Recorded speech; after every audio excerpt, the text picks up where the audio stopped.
गर्मी में गरीब जेठानी अमीर देवरानी का एक कमरा। ये लीजिए माँ जी, आपके लिए सत्तू का शरबत बनाया है।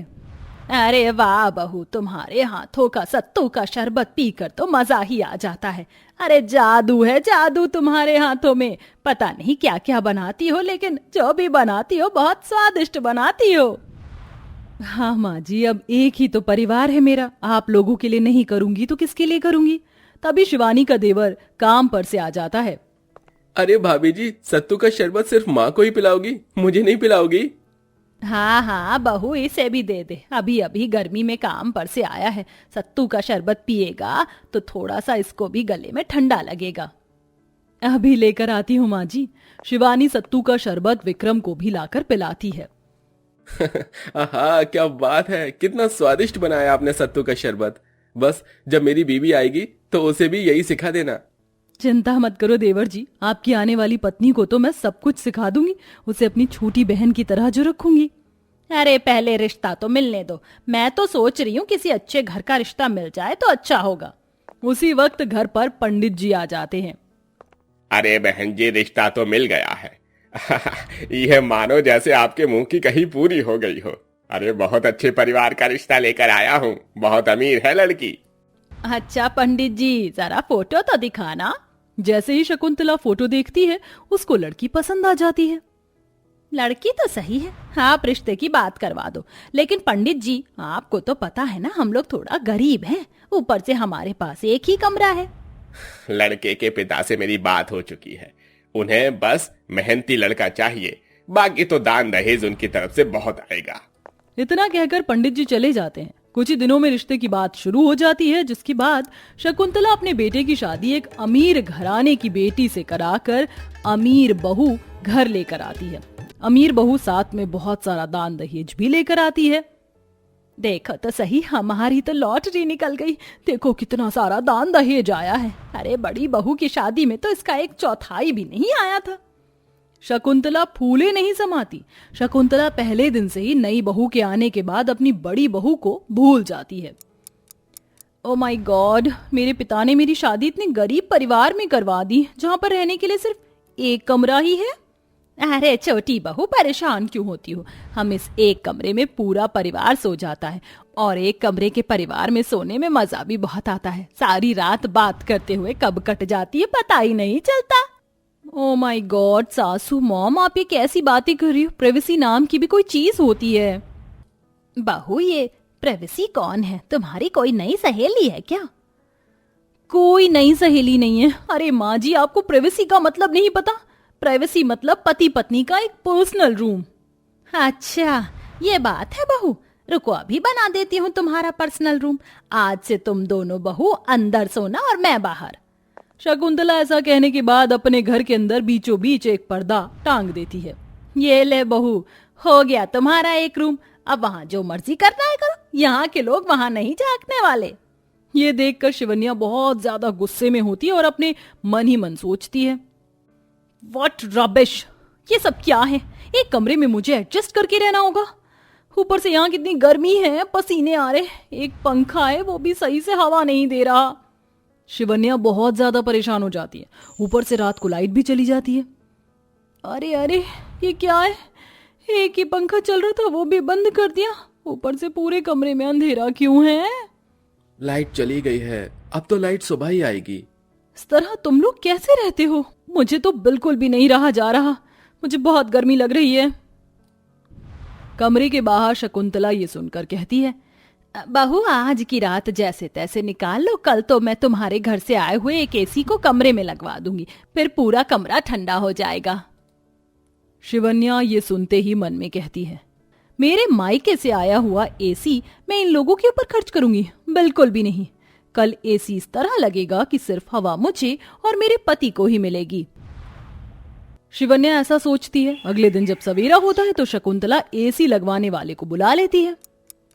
अरे हमारी बहू एसी लाई है, एसी। अब तो हमारे एक कमरे में एसी लगेगा और हम पूरा परिवार एसी की हवा में रहेंगे। क्या बात है शकुंतला, तेरी छोटी बहू तो कुछ ज्यादा ही अमीर है, दहेज में एसी भी लेकर आई है। अरे और नहीं तो क्या, ऐसी छोटी मोटी जगह पर थोड़ी ना हाथ रखती हूँ मैं। शकुंतला लंबी लंबी बातें फेंकने लगती है। तभी उसके पास उसकी बड़ी बहू शिवानी आती है। माँ जी, देवरानी अभी तक सो रही हैं, उन्हें कहीं उठ जाए। अरे देखो तो सही, अभी देवरानी आई नहीं, जेठानी वाला रूप दिखाना शुरू कर दिया। एक दिन भी तुमसे बर्दाश्त नहीं हुआ उसका आराम। नहीं माँ जी, ऐसी कोई बात नहीं है, मैं तो सिर्फ इसलिए कह रही थी क्योंकि आज उनकी पहली रसोई की रस्म है। बस कर बहू, मैं सब जानती हूँ, ये तो तेरा एक बहाना है मेरी अमीर छोटी बहू से काम करवाने का। लेकिन कान खोल कर सुन ले, अब घर के काम मेरी छोटी बहू नहीं करेगी, तुझे ही करना होगा। लेकिन माँ जी। अरे लेकिन वेकिन कुछ नहीं, जो कहा है उसे सुन। ऐसा कहने के बाद शकुंतला वहां से चली जाती है। आस पड़ोस की औरतें उसकी बातें सुनकर हंसने लगती हैं। ये लो जी, अमीर देवरानी आई नहीं कि जेठानी को बुला दिया सास ने। नहीं, आप लोग गलत समझ रहे हो, मेरी सास ऐसी नहीं है। वो तो हमने अभी देख लिया कैसी हैं, संभल कर रहना अब तुम अपनी सास और देवरानी से। ये कहकर पड़ोस की औरतें अपने घर में चली जाती हैं, जिसके बाद शिवानी को घर में सारे काम करने होते हैं। गर्मी में वह चूल्हे पर खाना भी बनाती है और आंगन में बैठकर धूप में कपड़े से लेकर बर्तन भी धोती है। तो वहीं दूसरी तरफ एसी लगाने वाला जैसे ही आता है, शिवन्या एसी इस तरह लगवाती है कि उसकी हवा सिर्फ और सिर्फ उसके ऊपर ही आती है। अरे कमरे में एसी लगा है, लेकिन ऐसा क्यों नहीं लग रहा है कि यहाँ एसी है। जैसे ही शकुंतला अपनी छोटी बहू की तरफ जाती है तो वहां उसे बहुत ठंडक लगती है। बहू, अगर तूने ये एसी थोड़ा ऊपर की तरफ बीच में लगवाया होता तो इसकी हवा पूरे कमरे में सबको आती।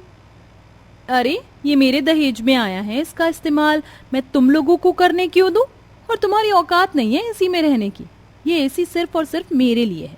एक तो वैसे एक कमरे के ससुराल में रहना पड़ रहा है और ऊपर से तुम्हारी ये उम्मीद है कि मेरा एसी तुम्हें भी बरतने के लिए मिल जाए।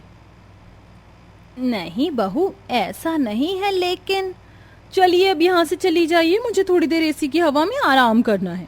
ऐसा कहकर शिवन्या अपनी सास को ही अपनी तरफ वाले कमरे से जाने के लिए कह देती है। जितना शकुंतला अपनी छोटी अमीर बहू के लिए अच्छा कर रही थी, उसकी छोटी बहू ने उसे अमीरी का घमंड दिखाकर उसे ये जता दिया था कि वह उसके लिए कोई मायने नहीं रखती। लेकिन फिर भी शकुंतला अमीर बहू की ही परवाह करती थी। इसी के चलते कुछ दिन बाद जब गर्मी और ज्यादा हो जाती है, शकुंतला को गर्मी से घमौरियां भी निकल आती हैं और उसकी तबीयत भी खराब हो जाती है। हे भगवान, कितनी गर्मी है, मुझे ये गर्मी बर्दाश्त नहीं हो रही।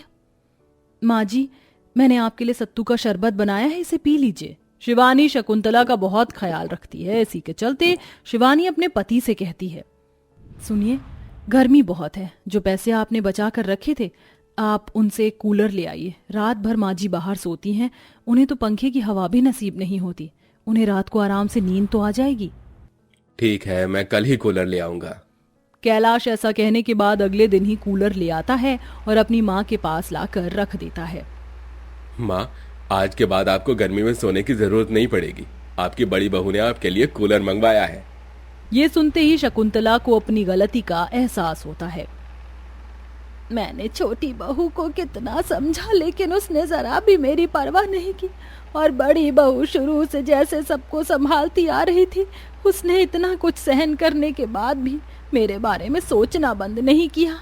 इससे पता चलता है कि मेरी असली बहू तो शिवानी ही है। शिवानी बहू, मुझे माफ कर देना। नहीं माँ जी, आपको माफी मांगने की जरूरत नहीं है।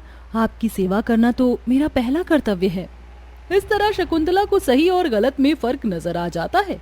उस दिन के बाद से शकुंतला अपनी बड़ी बहू के साथ बहुत प्यार से रहने लगती है। तो वहीं अपनी जेठानी और सास का यह प्यार देखकर कहीं न कहीं शिवन्या को भी अपनी गलती का एहसास होता है, जिसके बाद वह एसी को कमरे में सही से लगवा देती है और घर में सभी के साथ प्यार प्रेम से रहने लगती है।